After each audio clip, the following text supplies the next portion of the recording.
Hello everyone, welcome to Drishti CUET undergraduate program and I am your mentor Shashank. Learners, जैसा आपको पता है कि CUET UG 2025 का नोटिफिकेशन अपकमिंग मंथ्स में आ जाएगा और दिसंबर 2024 में CUET के एग्जामिनेशन पैटर्न में बहुत सारे मेजर चेंजेस किए गए थे जिसका वीडियो मैंने आपके साथ शेयर भी किया था और आप लोगों ने उस पर बहुत अच्छे कमेंट्स लिखे, इसके लिए मैं आपका बहुत शुक्रगुजार हूं।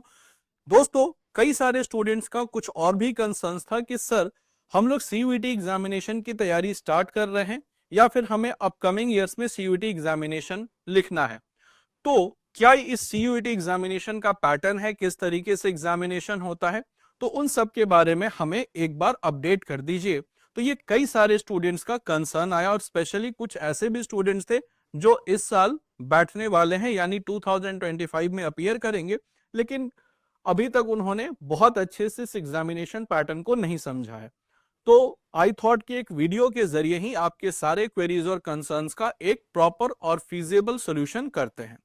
तो दोस्तों, आज का जो वीडियो होने वाला है इस पर मैं आपके साथ कंप्लीट ओवरव्यू डिस्कस करूंगा for CUET undergraduate program की। तो चलिए सबसे पहले करते हैं अब वीडियो को start.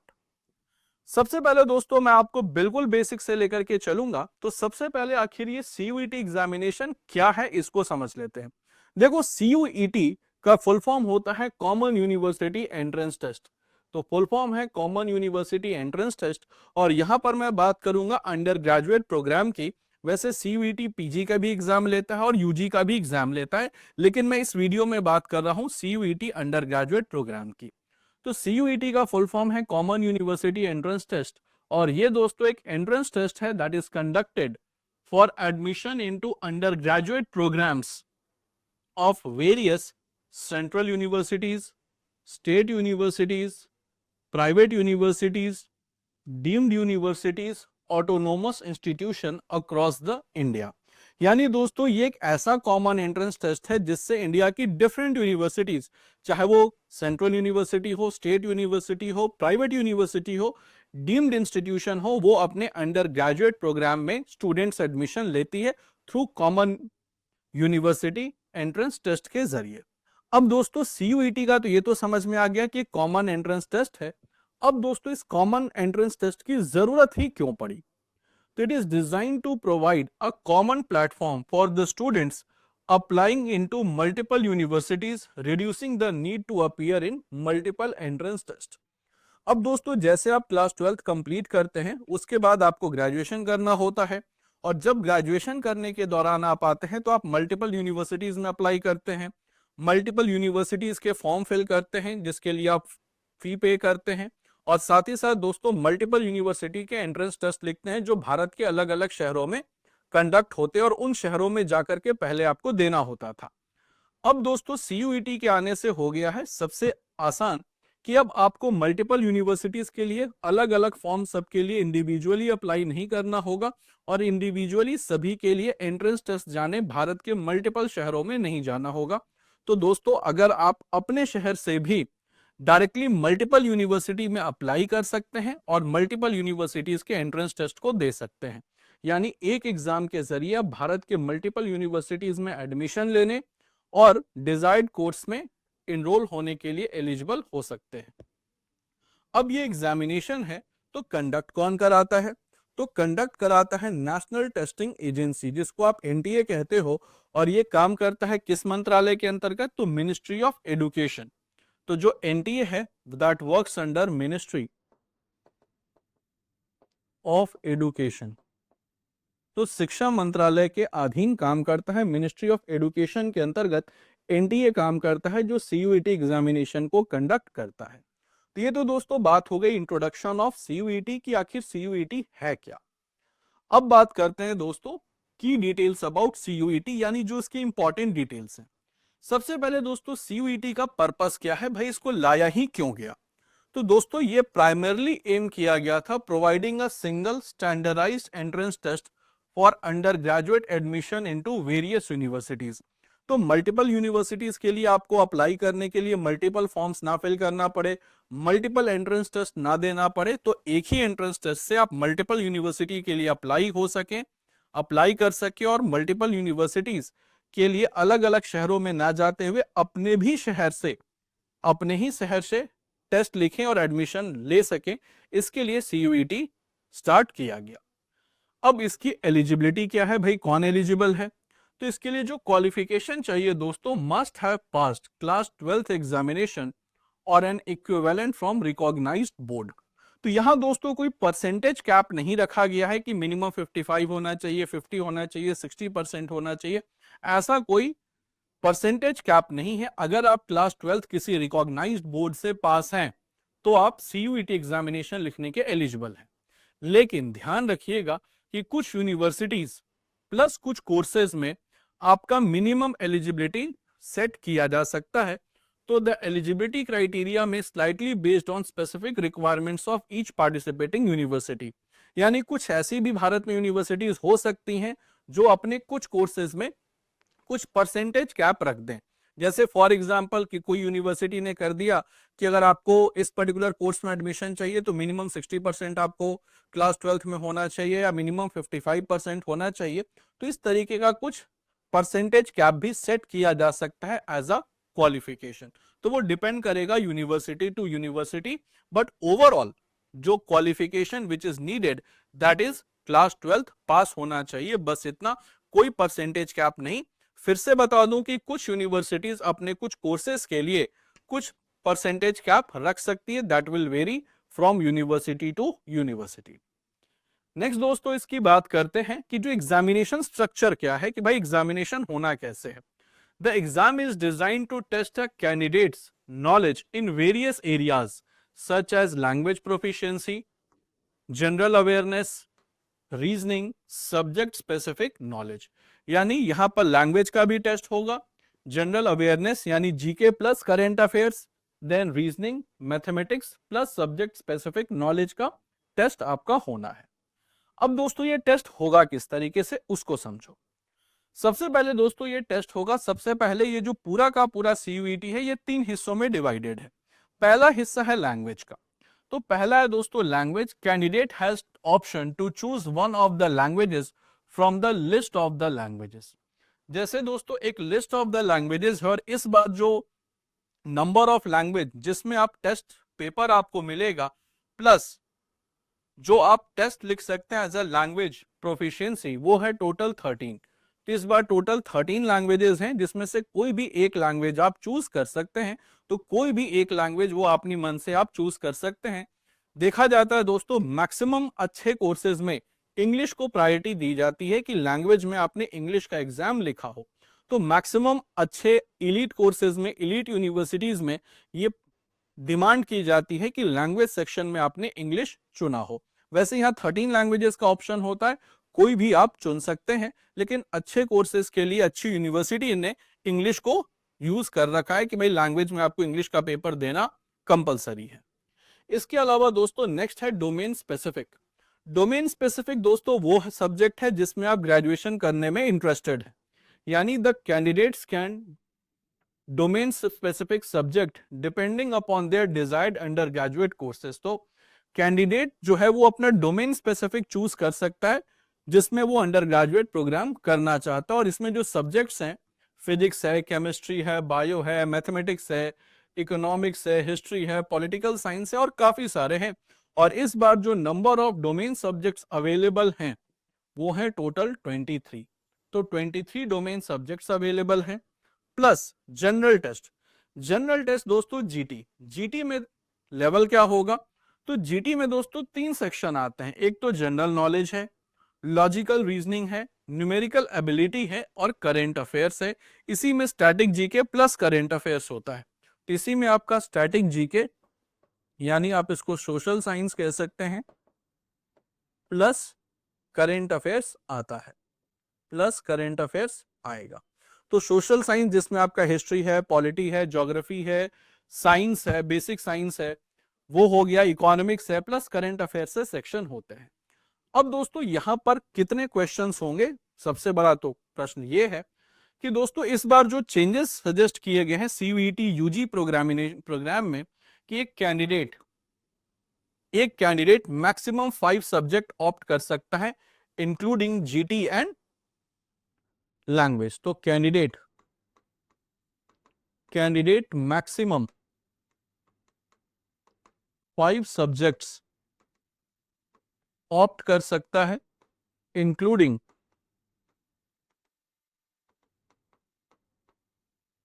Language and plus general test. तो जनरल टेस्ट और लैंग्वेज को लेते हुए 5 subject opt, total 5 subject opt कर सकता है, यानी 3 डोमेन हो गया, एक आपका जनरल टेस्ट हो गया और एक आपका हो गया लैंग्वेज। टोटल हो गए 5। अब इसमें जो नंबर ऑफ क्वेश्चंस होंगे, नंबर ऑफ क्वेश्चंस होंगे यूनिफॉर्मली 50। तो चाहे आप लैंग्वेज लो, डोमेन टेस्ट लो या जीटी लो, सब में 50 क्वेश्चन ही आएगा। ठीक है। और ध्यान रखिएगा दोस्तों कि इसमें जो टाइम मिलेगा, आपका टाइम मिलेगा वो होगा 60 मिनट्स का। 60 मिनट्स फॉर ऑल। अगर आप लैंग्वेज का भी पेपर लिख रहे हैं उसमें भी 60 मिनट्स, डोमेन का पेपर लिख रहे हैं उसमें भी 60 मिनट्स, प्लस जनरल टेस्ट का पेपर लिख रहे हैं उसमें भी 60 मिनट्स। तो ध्यान रखिएगा दोस्तों कि पर क्वेश्चन के लिए आपके पास टाइम होगा मात्र 72 सेकंड का। तो टाइम पर क्वेश्चन आपके पास होगा ओनली 72 सेकेंड्स। तो एक क्वेश्चन को बनाने के लिए आपके पास जो टाइम बचेगा वो मात्र 72 सेकंड का टाइम होगा एक क्वेश्चन को सॉल्व करने के लिए। ठीक है। और जो मैक्सिमम मार्क्स होगा वो होगा 250। तो मैक्सिमम मार्क्स होगा 250। यहां तक सबको समझ आया?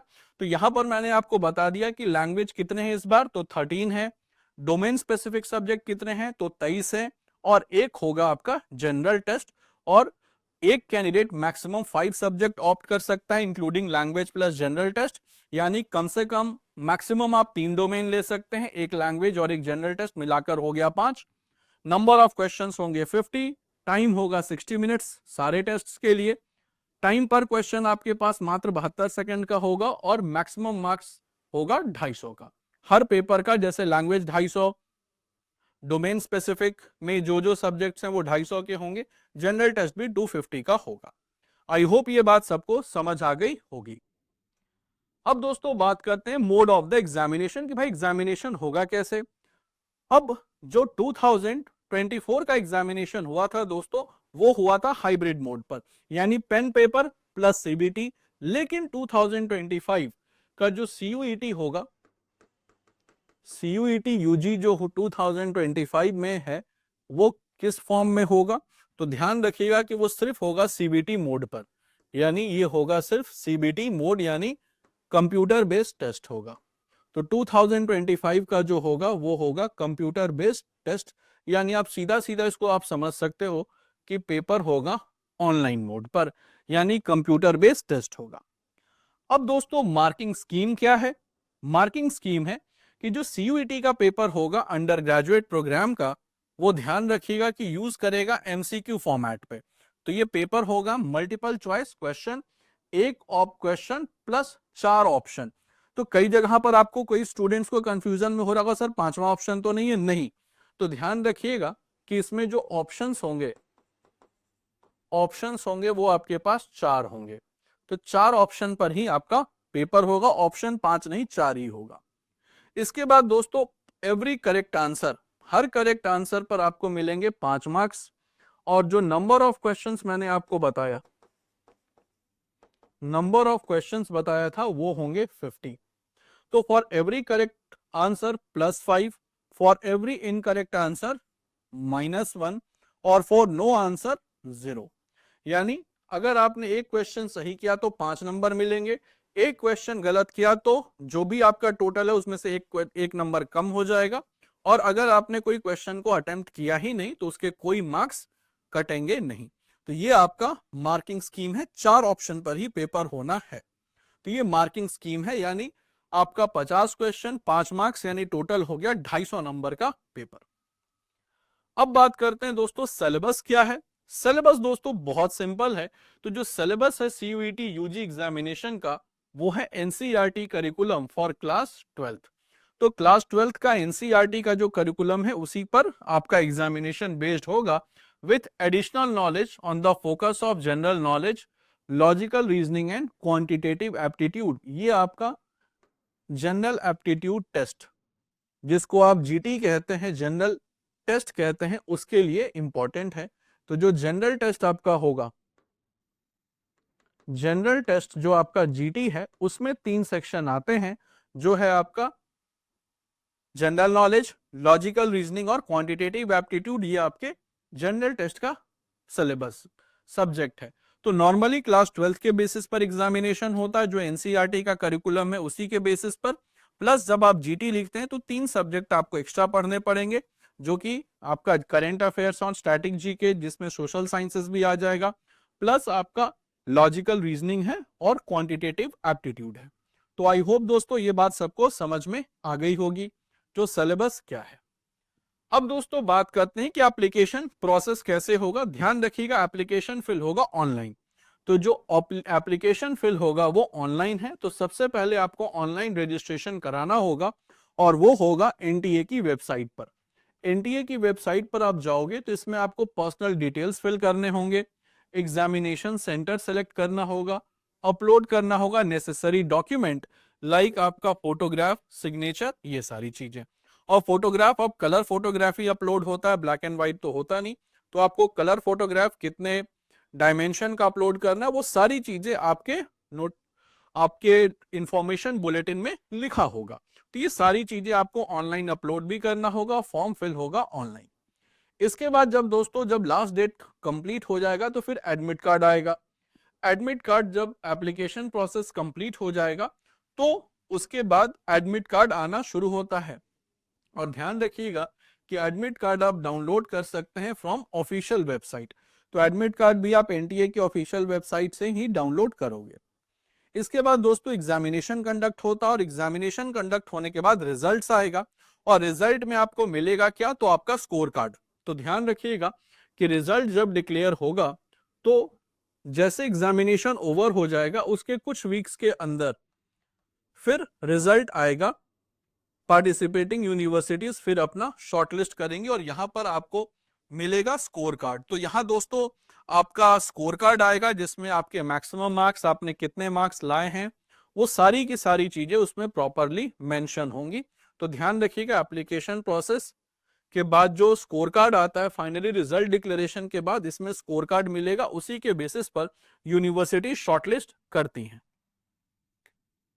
इसके अलावा दोस्तों बात करते हैं पार्टिसिपेटिंग यूनिवर्सिटीज, कौन कौन सी यूनिवर्सिटीज पार्टिसिपेट कर रही हैं। तो सीयूईटी एग्जामिनेशन के जरिए central universities, several state universities, autonomous institution, private universities have also started accepting CUET scores for their undergraduate programme.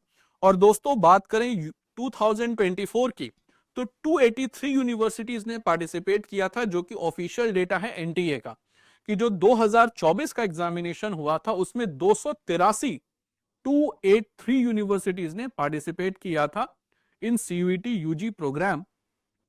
तो इस बार नंबर बढ़ने के चांसेस हैं for CUET UG 2025। Number of universities बढ़ने के चांसेस तो हैं, लेकिन नंबर ऑफ यूनिवर्सिटीज बढ़ेगा दोस्तों तो उसी के साथ कंपटीशन भी बढ़ेगा। तो आपको कोई भी ऐसा स्टेप नहीं लेना है जो आपको इस कंपटीशन में पीछे कर दे।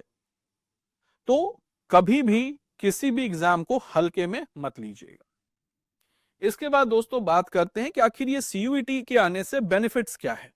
सबसे पहला भाई सिंप्लीफाइड प्रोसेस, पूरा का पूरा प्रोसेस सिंप्लीफाई हो गया है कि एक वनडे एग्जाम में अपीयर करो, और उसके लिए मल्टीपल यूनिवर्सिटीज उसके उसी एग्जाम के स्कोर कार्ड के थ्रू सिलेक्शन लेंगी। यानी एडमिशन आपका होगा जो अंडर ग्रेजुएट प्रोग्राम में, वो सीयूईटी के एक एग्जाम के थ्रू ही हो जाएगा, स्कोर कार्ड के बेसिस पर।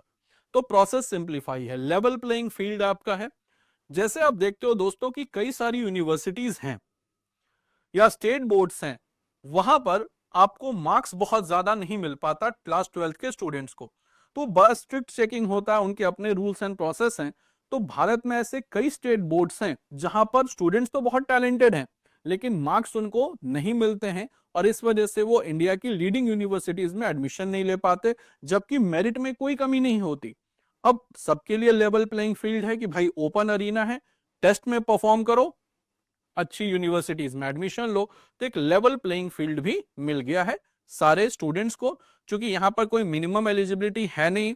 हाँ, कुछ यूनिवर्सिटीज अपने हिसाब से एलिजिबिलिटी क्राइटेरिया में कुछ चेंजेस या अपने हिसाब से स्पेसिफिक परसेंटेज कैप रख सकती हैं, लेकिन जो स्टेट बोर्ड्स में होता था कि किसी किसी स्टेट बोर्ड्स में बहुत अच्छे मार्क्स नहीं आते थे, टॉपर भी होता था तो 80-85% पे टॉप कर जाता था, तो वो जो बायसनेस हो रहा है वो अब खत्म हो गया, चूंकि टेस्ट है, आप अपनी मेरिट दिखाइए और एडमिशन पाइए।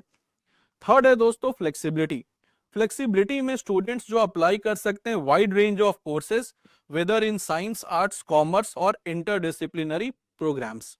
इस बार दोस्तों जो CUET UG 2025 में मेजर चेंज हुआ है कि आप किसी भी डिसिप्लिन के हो, दूसरे डिसिप्लिन का भी एग्जाम आप लिख सकते हैं। फॉर एग्जाम्पल, अगर आपने क्लास 12th किया है कॉमर्स से, लेकिन आपका ह्यूमैनिटीज में बहुत अच्छा इंटरेस्ट है, तो आप ह्यूमैनिटीज डोमेन से एग्जामिनेशन लिखिए। अगर आपका स्कोर आ जाता है उस लेवल पर, तो आपको ह्यूमैनिटीज डोमेन में भी शिफ्ट कर दिया जाएगा। तो ऐसा बिल्कुल भी नहीं है कि जो आपने क्लास 12th में पढ़ा है उसी से आपको ग्रेजुएशन करना होगा। आप आराम से डोमेन, अपना जो डोमेन है वो शिफ्ट कर सकते हैं। अगर आप ह्यूमैनिटीज के स्टूडेंट हैं तो आप, अगर आपकी तैयारी बहुत अच्छी कॉमर्स में है तो आप कॉमर्स में जा सकते हैं, कॉमर्स के हैं ह्यूमैनिटीज में आ सकते हैं।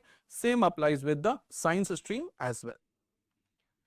इसके बाद दोस्तों इंपॉर्टेंट डेट्स क्या है, कब कब फॉर्म आता है, हालांकि ये डेट टेंटेटिव है। नोटिफिकेशन यूजुअली दोस्तों आता है फरवरी में, एप्लीकेशन फॉर्म जो होता है वो फरवरी मार्च में फाइनली एप्लीकेशन फॉर्म स्टार्ट हो जाता है विथ नोटिफिकेशन, और मार्च में एंड हो जाता है। एग्जाम डेट दोस्तों जनरली मई और जून में होता है, और जो रिजल्ट डिक्लेरेशन होता है वो जनरली जुलाई में आ जाता है, और फिर अगस्त से जो यूनिवर्सिटीज अपना काउंसलिंग प्रोसेस वगैरह स्टार्ट कर देती है। ये एक टेंटेटिव डेट है जो पिछले ट्रेंड में देखा गया है। हालांकि अब जब नोटिफिकेशन आएगा 2025 का, तो उसमें भी हम लोग आपको अवेयर करेंगे कि क्या चेंजेस आए हैं। साथ ही साथ दोस्तों अब मैं बात करता हूं कि हम अब आपकी कैसे हेल्प कर सकते हैं।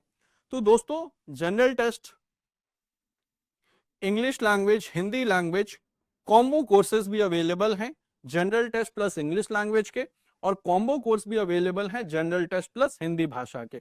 तो हम आपकी इन सारे कोर्सेज हमारे अवेलेबल हैं, जिसमें आप इनरोल करके अपनी जो सक्सेस को इंश्योर कर सकते हैं, अगर आप हमारे साथ हार्ड वर्क करने को तैयार हैं तो, और हमारे बताए हुए पाथ पर चलने को तैयार हैं तो।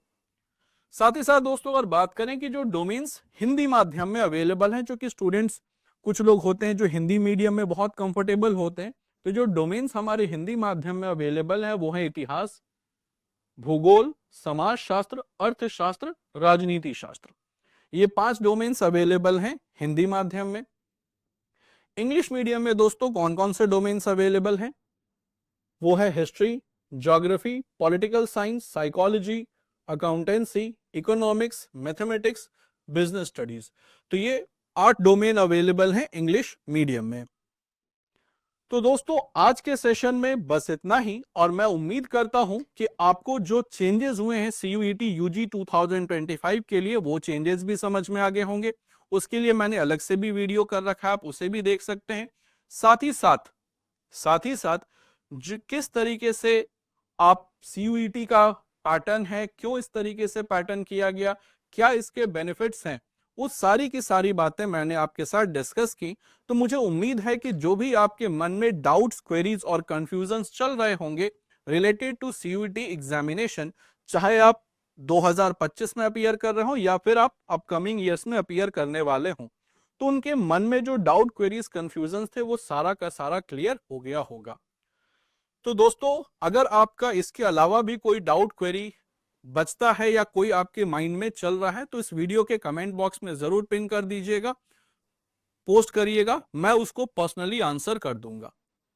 तो स्टूडेंट्स आज के सेशन में बस इतना ही, और अगर सेशन अच्छा लगा हो तो वीडियो को लाइक और सेशन को शेयर जरूर करिएगा, और अगर आप चैनल पर पहली बार आ रहे हैं तो चैनल को सब्सक्राइब जरूर कर लीजिएगा।